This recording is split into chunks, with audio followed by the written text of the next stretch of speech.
Welcome to Microfocus Data Discovery. In this session, we're going to be discussing repositories. Repositories are defined within inside the Connect tile to define the amount of data that you want to bring in from a particular source. So that data that we want to index. That once we've defined that amount of data and it's gone through the indexing process, we can then use it within inside the analysis to analyze the information and use that information to manage it. The definition of repositories is within inside the Connect tile. You can see the repository section on the left-hand side here. If I open up the navigation menu, you can see that we've got three options. We can manage the repositories, we can define the repository attributes, and we can define some custom connectors to collect that data. In this example, I can see I've defined 4 repositories so far, and the icon on the left here shows me the type of repository that we have. So the out-of-the-box ones we get from Content Manager, Exchange, File Systems, and SharePoint. So these can be both on-premise or in the cloud. On the right-hand side, we get the options to what we can do with them. So and the button at the top here shows you how to create a new repository. If I edit a repository, let's say I'll edit the one on the file system here. It shows you the process, which is a similar process as you would create them. So when we create or edit in a repository, we give it a name and a description. We define the repository type and define the agent cluster. So this asks when we ask to index some information across this repository, we'll make those requests. We'll go out to this particular agent cluster to go and gather that information.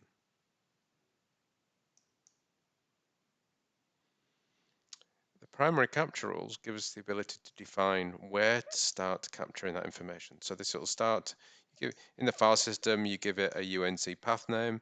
In SharePoint, you define the site collection URL, for example. So each of the actual repository types have got a way of defining the primary capture rules. So we start with a UNC path name here, and everything below it will be captured. We get an option to either collect the information, that is to catch or capture a copy of the data at the same time as indexing, or we can just index the information. There's some options here to limit the amount of data that we want to bring in. So for example, we might not want to if there's some very large files there, we might not want to skip them. We might only want a particular date range, or we might want to skip some particular extensions. So if there's some extensions that are of no interest to us in analysis, we might choose to just skip those. We give it some credentials. These credentials are passed down to the agent. So if you want to limit the amount of data that's brought in, you can then define that inside the credentials. So if the credentials will only index and analyze the amount of data that it's able to see. Go to the grammar section. By default,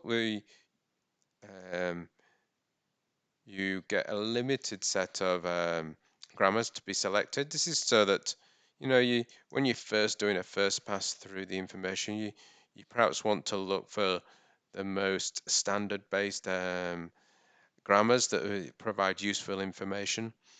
If you want to change away from the standard ones, you can click on the button at the top to enable and disable entities, and then you get the option to select some more. If you make a selection, if I added some here, it will go and reprocess that data. Now, when we reprocess the data in terms of the grammars, it actually doesn't have to go back to the source. It actually reprocesses the data based on the already captured index information.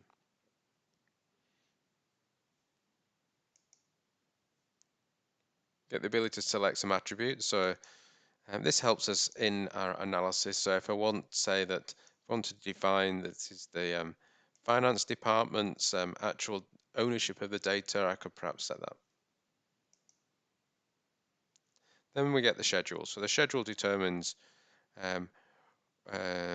when incremental index runs will be created and executed. So you get some options to, first of all, to enable the scheduling, and then define when you want that scheduling to happen, and then perhaps any blackout periods as well. So if you've got some particular time on the network where it's particularly busy and you want to make sure the indexing process runs within, not within inside a particular period, then you can set that with inside the blackout period.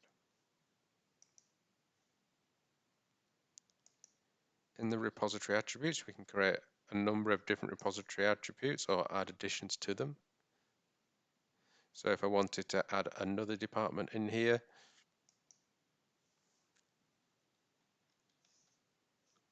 then I can just add that section to the attributes, and you can create as many new attributes as you wish. Custom connectors. Each of the custom connectors use the idle connectors. So these need to be actually installed